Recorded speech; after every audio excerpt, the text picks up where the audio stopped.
So audio video ரெண்டுமே கிளியராக இருக்குது. ஸோ உங்களுக்கு நேற்று ஒரு டைம் டேபிள் கொடுத்தோம் இல்லையா, அதே போல் தான் உங்களுடைய டைம் டேபிள் இருக்கும். மேக்ஸிமம் வந்து டே டைம் வந்து ஓரளவு வந்து யூட்டிலைஸ் பண்ணிக்கிற மாதிரி இருக்கும். ஒரு 11:30 ஆரம்பித்து ஈவினிங் 8 o'clock இல்லை 7 o'clock வரையும் யூட்டிலைஸ் பண்ணிக்கிற மாதிரி இருக்கும். அந்த டைமில் நான் என்ன டாஸ்க் கொடுக்குறேனோ அது கம்பல்சரி. இன்னொன்று, நம்ம ரிவிஷனும் பேரலாக வந்து ஸ்டார்ட் பண்ணியிருக்கோம். ஃபஸ்ட்டு படித்தா தானே ரிவிஷன் பண்ணுறதுன்னு சொல்லிட்டு revision class new student attend பண்ணாமல் இருக்கக்கூடாது. படிக்கிறத விட ரிவிஷன் கிளாஸ் வந்து நிறைய பல வகையில் வந்து யூஸ் ஆகும். உங்களுக்கு எதுவுமே தெரியலனாலும் அந்த ரிவிஷன் கிளாஸ் உட்காருங்க. இப்போ இந்த டிஎன்பிஎஸ்சி காம்படிட்டிவ் எக்ஸாமுக்கு நான் புதுசு அப்படின்ற ஆஸ்பிரண்ட் காலையில் கிளாஸ் உட்காருவீங்க. உங்களுக்கு கொஞ்சம் எந்தூசியாசமாக போகும், ஏன்னா எதுவுமே தெரியாது. ஸோ தட் எல்லாமே வந்து நீங்கள் வந்து தெரிஞ்சுக்கிற மாதிரி வந்துருக்கும். பட் வந்து ஆஃப்டர்நூன் கிளாஸு இல்லை நைட்டு கிளாஸ்லாம் வந்து இல்லை காலையிலேயே வந்து செகண்டு கிளாஸு அதுக்கப்புறம் நைட்டு கிளாஸ்லாம் வந்து என்னென்னா ஃபுல்லாகவே வந்து ரிவிஷன் பர்பஸில் ஃபார்முலாவை ரிவைஸ் பண்ணுற மாதிரி இருக்கும். ஈவன் அந்த ஃபார்முலாவையே நான் வந்து சொன்னாலும் உங்களுக்கு எதுவுமே தெரியலனாலும் நீங்கள் கவனித்து எழுதும் பொழுது ஃப்யூச்சரில் அந்த கிளாஸ் நடத்தும் போது உங்களுக்கு வந்து கரெக்டாக வந்து இருக்கும். ஓகேவா? ஸோ அதனால் வந்து ரிவிஷன் எடுத்தோடனே வந்து ஹை சப்ஜெக்ட்லாம் போகாமல் நைட் டைம் ரிவிஷனுக்கு நம்ம வந்து எது எடுத்துக்கிறோம் அப்படின்னா சர்வேயிங் எடுத்துக்கிறோம்.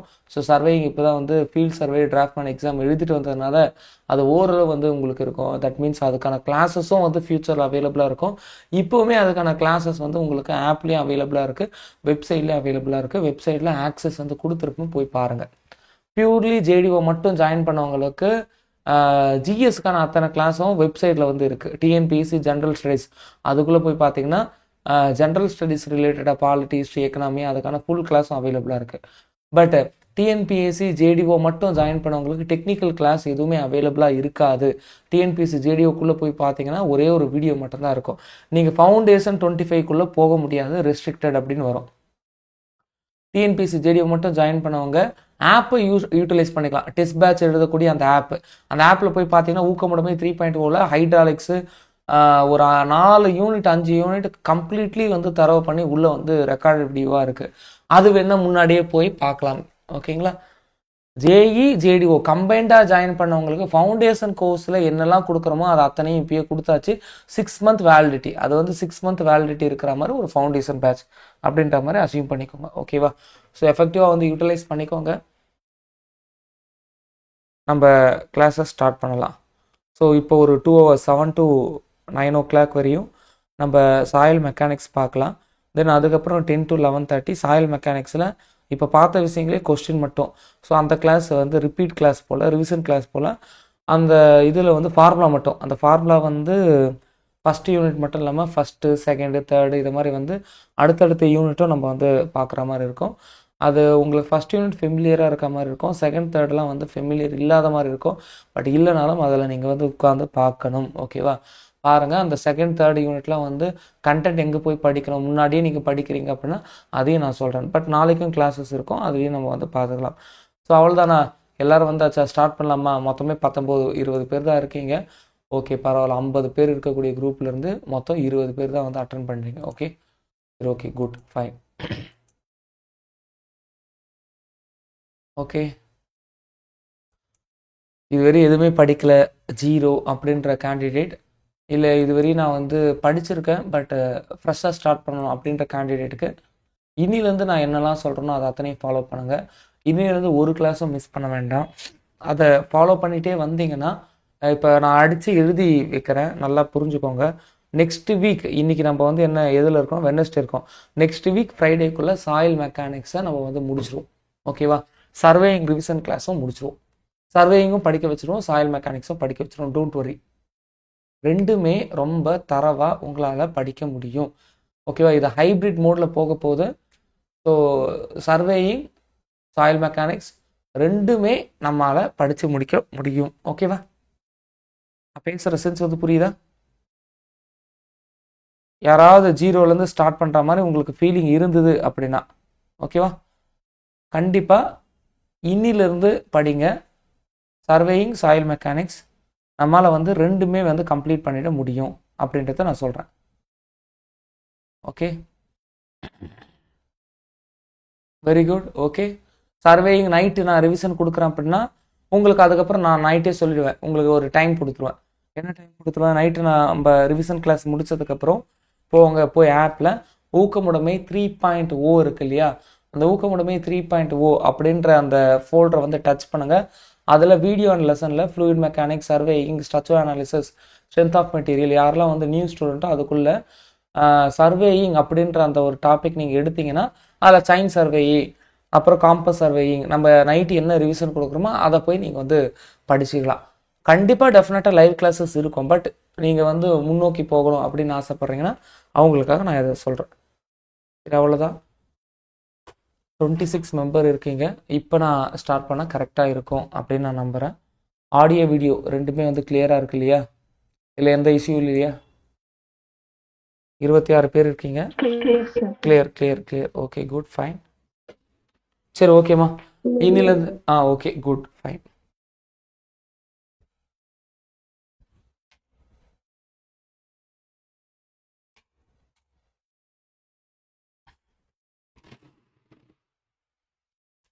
ஓகே,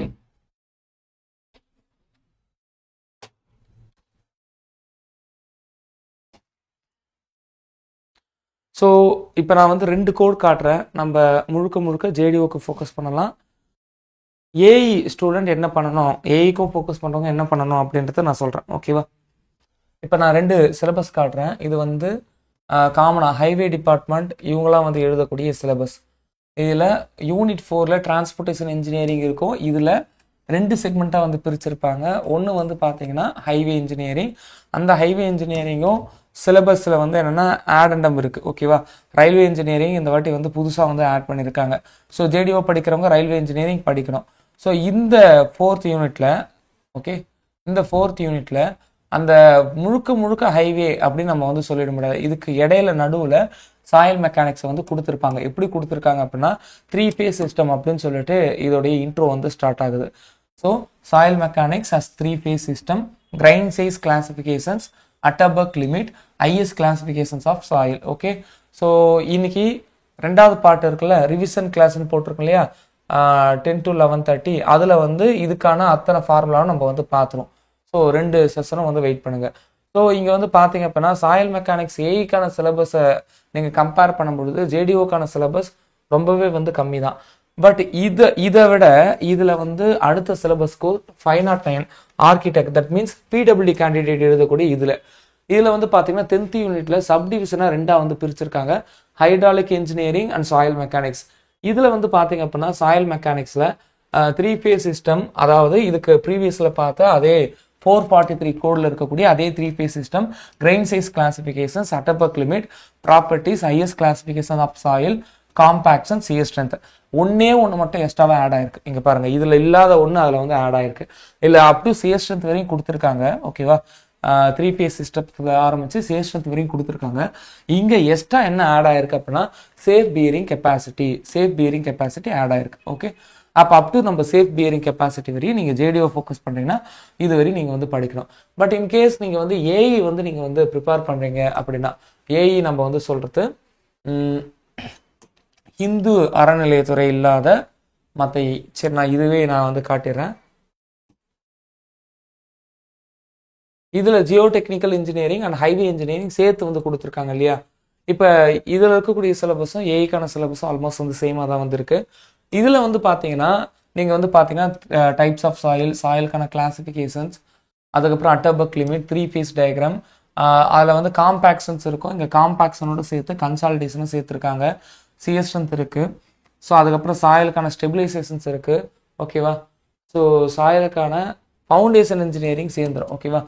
அதாவது இதில் வந்து 2 யூனிட்டு சேர்ந்ததுனால இதுலேயும் கொஞ்சம் வந்து கம்மி பண்ணி தான் வந்து கொடுத்துருக்காங்க. நீங்கள் பியூர்லி ஏஇ அப்படின்னு நீங்கள் வந்து எடுக்கும் பொழுது சாயலுக்கான சிலபஸ் வந்து ரொம்ப அதிகமாக இருக்கும். ஸோ சாயலுக்கான வெயிட்டேஜும் வந்து ரொம்ப அதிகமாக இருக்கும். அதாவது வந்து 20 கொஸ்டின்ஸ் வந்து சாயிலேருந்து மட்டுமே வந்து கேட்பாங்க ஏஇக்கு. ஓகே, ஸோ இப்போ நம்ம டேரெக்டாக வந்து கண்டென்ட்குள்ளே போயிடலாம்.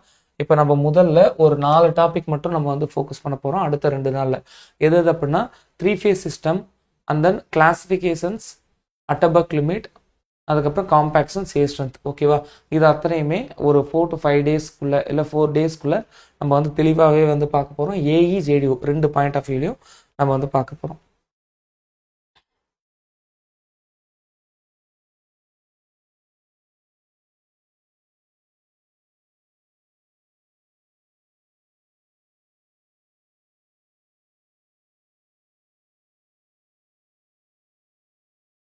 சரி வாங்க நம்ம ஸ்டார்ட் பண்ணலாம்.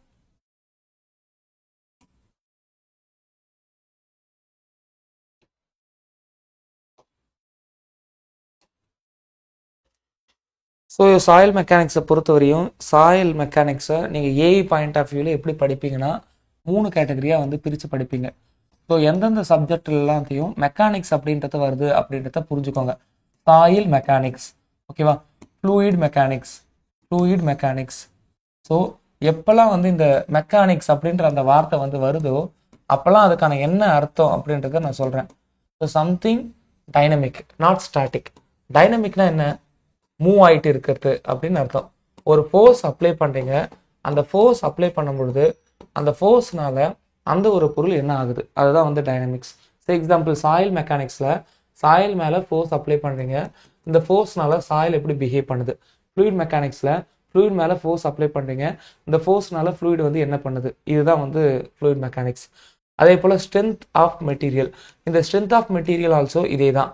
ஃபோர்ஸ் அப்ளை பண்ணுறீங்க, இந்த ஃபோர்ஸ்னால அந்த மெட்டீரியல் வந்து எப்படி வந்து வேரி ஆகுது, எந்த மாதிரிலாம் வந்து பிஹேவ் பண்ணுது, அதுதான் வந்து என்னென்னா ஸ்ட்ரென்த் ஆஃப் மெட்டீரியல். அகைன் இதுவும் வந்து என்னென்னா dynamic. In case static, static in the sense force apply பண்ணுறீங்க, அந்த ஃபோர்ஸ்னால பெரிய இம்பேக்ட்லாம் வந்து இல்லை, ஓகேவா, அது ஸ்டாட்டிக்காக தான் வந்து இருக்குது அப்படின்ற ஒரு டேர்ம் வந்து இருக்குது அப்படின்னா அது வந்து engineering mechanics. Engineering mechanics, okay. So இதை இன்னும் 2 விதமாக சொல்லலாம். எஸ்ஓஎம்மையும் சரி என்ஜினியரிங் மெக்கானிக்ஸும் சரி 2 விதமாக வந்து சொல்லலாம்.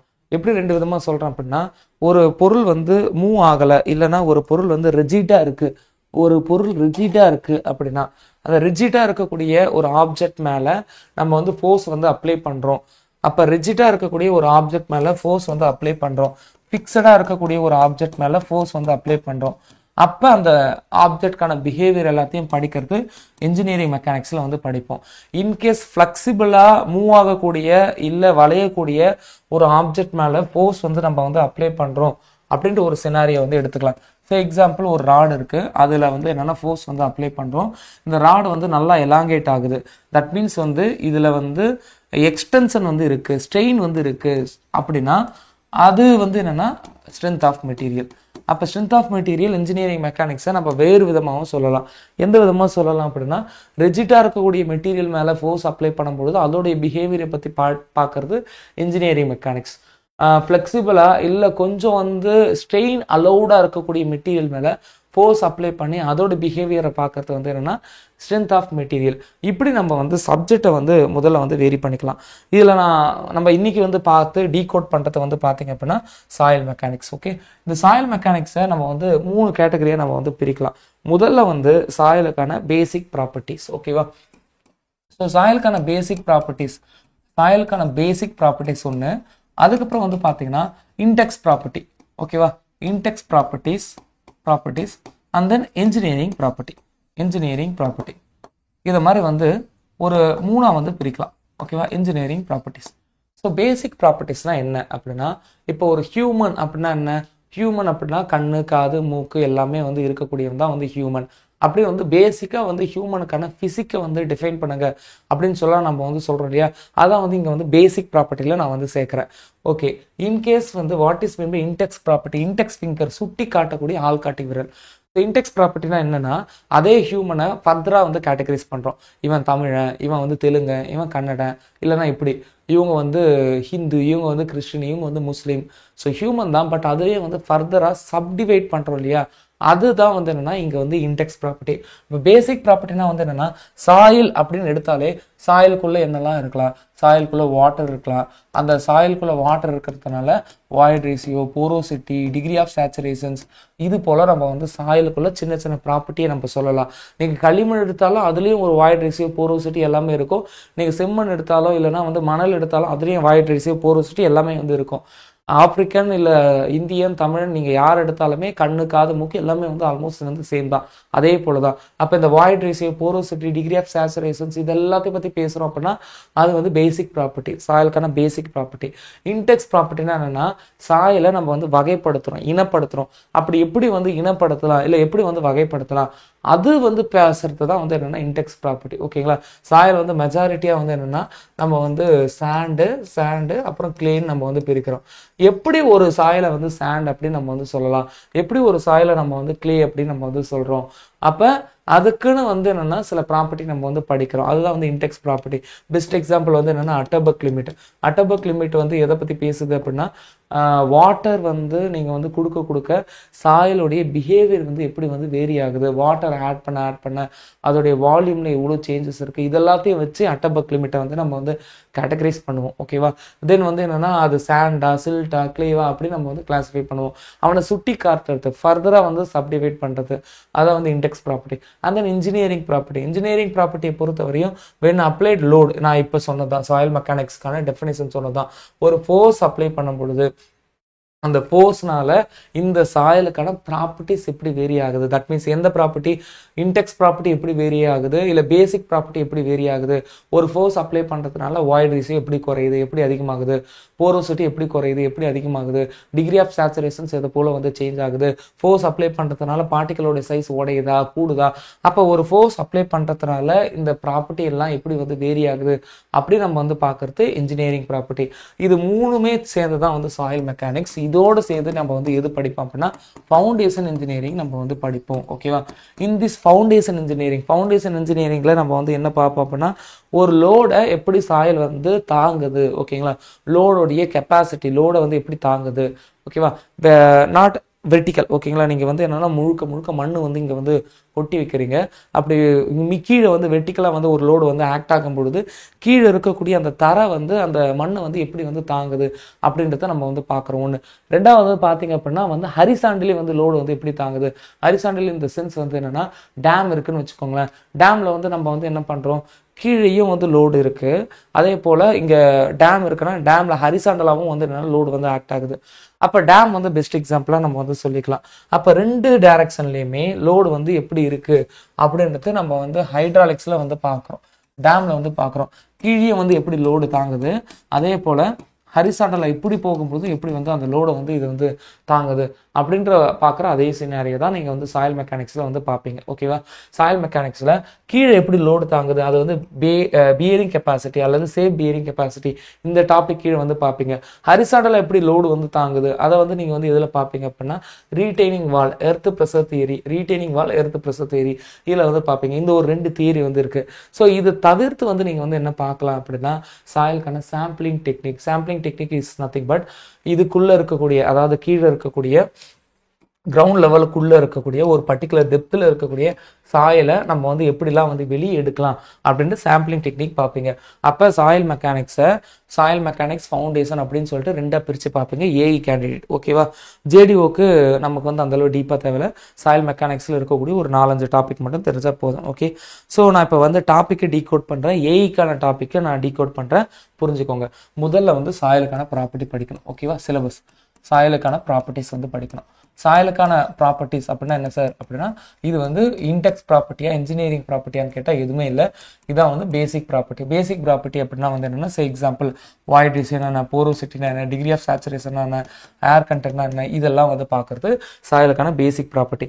அடுத்து வந்து பார்த்தீங்க அப்படின்னா கன்சிஸ்டன்சி ஆஃப் தி சாயில். ஓகேவா? வாட் இஸ் மீன் பை கன்சிஸ்டன்சினா என்ன, கன்சிஸ்டன்ஸாக படிங்க, அல்லது கன்சிஸ்டன்சி ஒரு ஈரப்பதத்துக்கு வரணும் அப்படின்ற மாதிரி ஒரு டேர்ம் வந்து இருக்கு இல்லையா, அதுதான் கன்சிஸ்டன்சி. இந்த கன்சிஸ்டன்சிக்கு இன்னொரு பேர் வந்து இருக்கு, அட்டர்பர்க் லிமிட். ஓகேவா? அட்டர்பர்க் அப்படின்ற ஒரு ஆள் தான் வந்து என்னன்னா இந்த கன்சிஸ்டன்சியை பற்றி வந்து பேசியிருப்பாரு. அந்த அட்டர்பர்க் லிமிட்டை வந்து நம்ம வந்து பார்க்குறோம். இந்த கன்சிஸ்டன்சி அல்லது அட்டர்பர்க் லிமிட்டில் நம்ம வந்து பெருசாக வந்து எதை பார்ப்போம் அப்படின்னா ஃபைன் கிரெயின் சாயில், அதாவது 125 மைக்ரானுக்குள்ள I think so fine grain soil. அப்போ ஃபைன் கிரெயின் சாயில்னா அப்படி எது வரையும் சார் அப்படின்னு கேட்டிங்கன்னா கிளே அண்ட் தென் சில்ட். ஓகேவா? இது 2 மட்டும் வந்து மெஜாரிட்டியாக எடுத்து பார்ப்பாங்க. இந்த ஃபைன் கிரெயின் சாயிலோட வாட்டரை வந்து மிங்கிள் பண்ணுறீங்க. அப்படி வாட்டரை மிங்கிள் பண்ணும் பொழுது கொஞ்சம் கொஞ்சமாக வந்து தண்ணி ஆட் பண்ணுறீங்க. அப்படி தண்ணி ஆட் பண்ண இந்த சாயில் வந்து எப்படிலாம் வந்து மாறுது. முதல்ல வந்து இந்த சாயில் வந்து சாலிடாக இருக்கலாம், அதுக்கப்புறம் இந்த சாயில் வந்து கொஞ்சம் கொஞ்சமாக வந்து என்னென்னா ஒரு பேஸ்ட்டாக வந்து மாறலாம். ஓகேவா? அதுக்கப்புறம் இந்த சாயில் வந்து எப்படி ஆகலாம் அப்படின்னா ஒரு லிக்விடாக வந்து மாறலாம். அதுக்கப்புறம் இது சாலிடாகவே இருக்காது, சாயில் சாலிட். சாலிட்னா என்ன? திண்மம். ஓகேவா? சாலிடாவே இருக்காது, மேபி லிக்விடா வந்து மாறலாம். எந்த வாட்டர் கண்டென்ட் இருக்கும்போது இது வந்து எப்படிலாம் வந்து மாறுது, அதோடைய பிசிக்கல் ஸ்டேட் வந்து எப்படிலாம் வந்து மாறுது அப்படின்னு நம்ம வந்து பார்க்கறது தான் இந்த அட்டபர்க் லிமிட் அல்லது கன்சிஸ்டன்சி. இந்த அட்டபர்க் லிமிட்டை வச்சு நம்மளால வந்து என்ன பண்ண முடியும் அப்படின்னா சாயிலை கிளாஸிஃபை பண்ண முடியும். அப்போ சாயிலை வந்து கிளாஸிஃபை பண்ணுறதுல ரொம்ப முக்கியமானது, நிறைய கிளாஸிஃபிகேஷன்ஸ் இருந்தாலும் கூட IS classification system, Indian soil classification system. அப்போ இந்த சாயிலை எப்படிலாம் சார் கிளாஸிஃபை பண்ணலாம் அப்படின்னு பார்க்கறது தான் வந்து தேர்ட் யூனிட். இந்த சாயில் கிளாசிஃபிகேஷன் டெஃபினட்டாக இதெல்லாம் தெரியாமல் போகக்கூடாது. ப்ராப்பர்ட்டிஸ் தெரியாமல், கன்சிஸ்டன்சி அல்லது அட்டபர்க் லிமிட் தெரியாமல் போகக்கூடாது. இதில் கன்சிஸ்டன்சியும் இந்த ஐஎஸ் கிளாசிஃபிகேஷன் சிஸ்டமும் இது ரெண்டுமே சேர்ந்து நீங்கள் வந்து எதில் சேர்க்கலாம் அப்படின்னா இண்டெக்ஸ் ப்ராப்பர்ட்டியில் சேர்க்கலாம். சாயிலை வகைப்படுத்துற அந்த ப்ராப்பர்ட்டியில் வந்து நீங்கள் வந்து சேர்க்கலாம். ஓகேவா? ஸோ டோட்டலி வந்து என்னென்னா இந்த 3 டாபிக். ஸோ அடுத்தது இப்போ நம்ம வந்து பார்க்கறதுலாம் வந்து என்னென்னா இன்ஜினியரிங் ப்ராப்பர்ட்டியாக இருக்கும். ஸோ இந்த engineering property, sir what is mean by engineering property? Engineering ப்ராப்பர்ட்டினா என்ன? ஒரு ஃபோர்ஸ் வந்து நம்ம வந்து அப்ளை பண்ணும்போது அந்த ஃபோர்ஸ்னால சாயிலுக்கான பிஹேவியர் வந்து எப்படி வந்து வேரி ஆகுது அப்படின்னு நம்ம வந்து பார்க்கறது தான் வந்து இன்ஜினியரிங் ப்ராப்பர்ட்டி. ஸோ அந்த இன்ஜினியரிங் ப்ராப்பர்ட்டி தான் நம்ம வந்து இப்போ வந்து பார்க்க போகிறோம். இல்லை முதல்ல வந்து பார்த்தீங்க அப்படின்னா effective stress, total stress under pore water pressure அந்த டாபிக் இருக்கும். ஓகேவா? அதை நான் என்ன சொல்கிறேன், சிம்பிளி எஃபெக்டிவ் ஸ்ட்ரெஸ் அப்படின்னு நான் சொல்கிறேன். இது என்ன சார் அர்த்தம் அப்படின்னு நீங்கள் கேட்டிங்கன்னா இதுக்கான அர்த்தத்தை நான் வந்து சொல்கிறேன். நல்லா புரிஞ்சுக்கோங்க. சாயில் தான் இருக்குது, அந்த சாயிலில் லோடெல்லாம் எதுவுமே வந்து அப்ளை பண்ணலை, நேச்சுரலான சாயில் வந்து இருக்குது. ஓகேவா? What is mean by natural soil? இப்போ இது வந்து கிரவுண்ட் லெவல், இது கிரவுண்ட் லெவலுக்கு கீழே ஒரு குறிப்பிட்ட ஒரு டெப்த் வந்து எடுத்துக்கலாம். சே எக்ஸாம்பிள் ஒரு 10 மீட்டர் ஹைட் வந்து எடுத்துக்கலாம் கிரவுண்ட் லெவலுக்கு கீழே. அந்த 10 மீட்டர் டெப்த்தில் வந்து நீங்கள் வந்து இருக்கீங்க அப்படின்னா அந்த 10 மீட்டர் டெப்த்துக்கு இந்த மேலே இருக்கக்கூடிய சாயில்லாம் இருக்கு இல்லையா, அந்த சாயில்லாம் எவ்வளோ வெயிட்டை வந்து கொடுக்குது அப்படின்றது நீங்கள் வந்து பார்க்குறீங்க. அது எவ்வளோ வெயிட்டை வந்து கொடுத்து வந்து புஷ் பண்ணுது. ஓகேவா? அப்போ கீழே இருக்கக்கூடிய ஒரு பர்டிகுலர் பிளேனுக்கு மேலே இருக்கக்கூடிய சாயில் எவ்வளோ வெயிட்டை வந்து கொடுக்குது. அப்போ இந்த டியூ டு ஓன் வெயிட், இந்த ஓன் வெயிட்னால அந்த பிளேனில் எவ்வளோ ஸ்ட்ரெஸ் வந்து இன்டியூஸ் ஆகுது. அப்போ இதுதான். அப்போ மேலே கிரவுண்ட் லெவலுக்கு மேலே எந்த பில்டிங்கும் கிடையாது. இந்த ஒரு பர்டிகுலர் லேயருக்கு மேலே இருக்கக்கூடிய டெப்த் ஆஃப் சாயில்னால கீழே இருக்கக்கூடிய அந்த லேயர் எவ்வளோ ஸ்ட்ரெஸ்ஸை வந்து ஃபீல் பண்ணுது, அதுதான் வந்து டோட்டல் ஸ்ட்ரெஸ் அப்படின்னு நம்ம வந்து சொல்லுவோம். இப்போ இதுக்குள்ளே வந்து சாயில் மட்டும் கிடையாது, இதுக்குள்ளே வந்து தண்ணியும் இருக்கும். அப்போ சாயில் தண்ணி ரெண்டும் சேர்த்து கொடுக்கக்கூடிய ஸ்ட்ரெஸ் தான் வந்து டோட்டல் ஸ்ட்ரெஸ். தண்ணி மட்டும் கொடுக்கக்கூடிய ஸ்ட்ரெஸ் போர் வாட்டர் ப்ரெஷர், சாயில் மட்டும் கொடுக்கக்கூடிய ஸ்ட்ரெஸ் எஃபெக்டிவ் ஸ்ட்ரெஸ். அப்போ டோட்டல் ஸ்ட்ரெஸ், எஃபெக்டிவ் ஸ்ட்ரெஸ், போர் வாட்டர் ப்ரெஷர், இது எல்லாத்தையும் வந்து பார்க்கறது தான் வந்து இந்த சாப்டர். அப்போ ஒரு லோடு கொடுக்குறோம், இந்த லோடு வந்து செல்ஃப் வெயிட், சாயிலுக்கான தனக்கான செல்ஃப் வெயிட்னால அதுக்குள்ள என்னென்ன சேஞ்சஸ்லாம் வந்து இருக்கு அப்படின்னு நம்ம வந்து பார்க்குறோம். ஓகேவா? ஸோ அதுதான் வந்து என்னன்னா இந்த 4th சாப்டர். அடுத்தது இந்த 5th சாப்டர் வந்து பார்த்தீங்கன்னா permeability. What is mean by permeability? பர்மியபிலிட்டினா என்ன? ஓகேவா? பர்மியபிலிட்டினா என்ன? பர்மியபிலிட்டி இஸ் நத்திங் பட் நீங்கள் சாயில் மெக்கானிக்ஸில் சாயில் இருக்குது, சாயிலுக்குள்ள சின்ன சின்ன கேப் இருக்குது, அந்த கேப் வழியாக வந்து தண்ணி வந்து பாஸ் ஆகி போகணும். ஓகேவா? அப்படி தண்ணி வந்து பாஸ் ஆகி போகணும் இல்லையா? அப்படி தண்ணி பாஸ் ஆகி போகணும்னா சாயிலுக்கு ஒரு ப்ராப்பர்ட்டி இருக்கணும். அதுதான் வந்து என்னென்னா பர்மியபிலிட்டி. எந்த அளவு வாட்டரை தனக்குள்ள ஃப்ளோ ஆக அலோ பண்ணுது எது? சாயில். அப்படி சாயில் எந்த அளவு தனக்குள்ள வாட்டரை ஃப்ளோ பண்ண அலோ பண்ணுதோ அந்த ஒரு ப்ராப்பர்ட்டி தான் பர்மியபிலிட்டி. ஓகேவா? இவனுக்கு இந்த தன்மை இருக்குது, தன்மை, ப்ராப்பர்ட்டி, பண்பு அப்படின்னு நம்ம வந்து சொல்லலாம் permeability. What is mean by seepage? Seepage வேற, பர்மியபிலிட்டி வேறவா அப்படின்னு கேட்டால் எஸ், டெஃபினெட்லி சீபேஜ் வேற, பர்மியபிலிட்டி வேற. சீபேஜ் அப்படின்னா என்னன்னா இந்த ப்ராப்பர்ட்டி இருக்கிறதுனால சாயில் வழியா அந்த தண்ணி வந்து பாஸ் ஆகி வெளியே வருது. அப்படி வெளியே வரக்கூடிய அந்த நிகழ்வு பினாமினா அப்படின்னு சொல்லுவோம் இல்லையா? அப்ப அந்த நிகழ்வு தான் வந்து சீபேஜ். ஓகேவா? ஓங்கி வந்து கன்னத்துல அரையிற இது சீபேஜ். ஓகேவா? கன்னத்துல அரைஞ்சாலும் நீங்க பொறுமையா இருக்கீங்க, பொறுமைன்றது உங்களுக்கான ப்ராப்பர்ட்டி. ஸோ அதுதான் இங்கே வந்து சொல்கிறாங்க. ஸோ பர்மியபிலிட்டி அப்படின்றது சாயிலுக்கான ப்ராப்பர்ட்டி, அதுக்கு வந்து சாயிலுக்கான பண்பு. சீபேஜ் அப்படின்றது சாயிலுக்குள்ளே நடக்கக்கூடிய நிகழ்வு. ஸோ எது எப்படி பார்த்தாலும் இங்கேயும் ஃபோர்ஸ் தான் இருக்குது. பட் இந்த ஃபோர்ஸ் வந்து எதனால் ஆக்ட் ஆகுது அப்படின்னா ஹைட்ராலிக் ஃபோர்ஸ், அதாவது தண்ணியினால் ஆக்ட் ஆகக்கூடிய ஃபோர்ஸ். எது மேலே ஆக்ட் ஆகுது அப்படின்னா சாயில் ஆக்ட் ஆகுது. அகெயின் இப்போ நம்ம எஃபெக்டிவ் ஸ்ட்ரெஸ் பார்க்குறோம், இல்லை பர்மியபிலிட்டி பார்க்குறோம், சீபேஜ் பார்க்குறோம். இதெல்லாம் எதுக்கான ப்ராப்பர்ட்டி அப்படின்னு பார்த்தீங்கன்னா இன்ஜினியரிங் ப்ராப்பர்ட்டி. Engineering property. சரி, ஓகே. இல்லை அடுத்த டாபிக் என்ன சார் அப்படின்னு பார்த்தீங்கன்னா இந்த 7th டாப்பிக்காக நீங்கள் வந்து என்ன பார்ப்பீங்க? ஏஇ கேண்டிடேட், ஜேடிஓ கேண்டிடேட்டுக்கு இது அத்தனையும் கிளாஸஸ் இருக்காது. ஓகேவா? ஏஐ கேண்டிடேட் தான் இது அத்தனை பார்க்கணும். பர்மியபிலிட்டி சிபிஎஸ்லாம் ஜேடிஓக்கு கிடையாது. ஓகேவா, ஏஐக்கு இருக்கு. ஸோ இப்போ அடுத்ததான் நீங்கள் வந்து பார்க்கக்கூடிய கண்டென்ட் வந்து என்ன அப்படின்னா ஸ்ட்ரெஸ் டிஸ்ட்ரிபியூஷன். ஓகேவா, stress distribution. What is mean by stress distribution? அப்போ இதில் வந்து என்ன சார் பார்ப்போம் அப்படின்னு கேட்டிங்கன்னா, ஸோ இந்த இடத்துல எஃபெக்டிவ் ஸ்ட்ரெஸ், டோட்டல் ஸ்ட்ரெஸ், போர் வாட்டர் ப்ரெஷர்லாம் இருக்கு இல்லையா, இதே போல தான். அதாவது கிரவுண்ட் லெவலுக்கு கீழே ஒரு பர்டிகுலர் பிளேன், இந்த பிளேனுக்கு மேலே இருக்கக்கூடிய சாயலுக்கான ஓன் வெயிட்னால இந்த பிளேன் எப்படி சேஞ்ச் ஆகுது அப்படின்னு பார்த்தா அது வந்து டோட்டல் எஃபெக்டிவ் போர் வாட்டர் ப்ரெஷர். இந்த 4th யூனிட்ல நம்ம வந்து அதை வந்து பார்ப்போம். இல்லை அதெல்லாம் எனக்கு தேவையில்லை, இந்த பிளேனுக்கு மேலே சாயலுக்கான ஓன் வெயிட் இருக்கிற சாயலை பற்றியே நான் வந்து கன்சிடர் பண்ணலை. இந்த பிளேனுக்கு மேலே சாயலே வந்து கிடையாது, சாயலுக்கான ஓன் வெயிட் இல்லை. ஓகேவா, அதாவது சாயலுக்கான வெயிட்டே வந்து கிடையாது, சாயலே இல்லை அப்படின்ற மாதிரி அசியூம் பண்ணுங்க. சாயல் இருக்கு, சாயலுக்கான வெயிட் இல்லை. அதனால இந்த கீழே இருக்கிற பிளேனுக்கு எவ்வளோ ஸ்ட்ரெஸ் ஆகுது அதெல்லாம் நம்ம வந்து பார்க்கல. அதுக்கு பதிலாக என்ன பார்க்க போறோம் அப்படின்னா அபோவ் தி கிரவுண்ட் லெவலுக்கு மேலே ஒரு பில்டிங் இருக்கு, ஒரு வீடு இருக்கு. இந்த ஒரு வீடுனால கிரவுண்ட் லெவலுக்கு கீழே ஒரு பர்டிகுலர் பிளேன்ல எவ்வளோ ஸ்ட்ரெஸ் வந்து இன்டியூஸ் ஆகுது. ஓகேவா, ஒரு வீடு இருக்கு, இல்லை நீங்க நிக்கிறீங்க அப்படின்னா இதுக்கான அர்த்தம் என்னன்னா டியூ டு எக்ஸ்டர்னல் லோடு. ஓகேவா, ஒரு எக்ஸ்டர்னல் லோடுனால கிரவுண்ட் லெவலுக்கு கீழே எக்ஸாக்டா அந்த லோடுக்கு கீழே இல்லை அந்த லோடை விட்டு கொஞ்சம் தள்ளி இங்க, ஓகேவா, எப்படி வேணாலும் பார்க்கலாம். ஓகேவா, எக்ஸாக்டா அந்த லோடுக்கு கீழே இல்லை அந்த லோடை விட்டு கொஞ்சம் தள்ளி கீழே எவ்வளோ ஸ்ட்ரெஸ் வந்து ஆக்ட் ஆகுது. ஓகேவா, எவ்வளோ ஸ்ட்ரெஸ் வந்து ஆக்ட் ஆகுது அப்படி நீங்கள் வந்து பார்க்குறீங்க அப்படின்னா அதுதான் இந்த ஸ்ட்ரெஸ் டிஸ்ட்ரிபியூஷன்.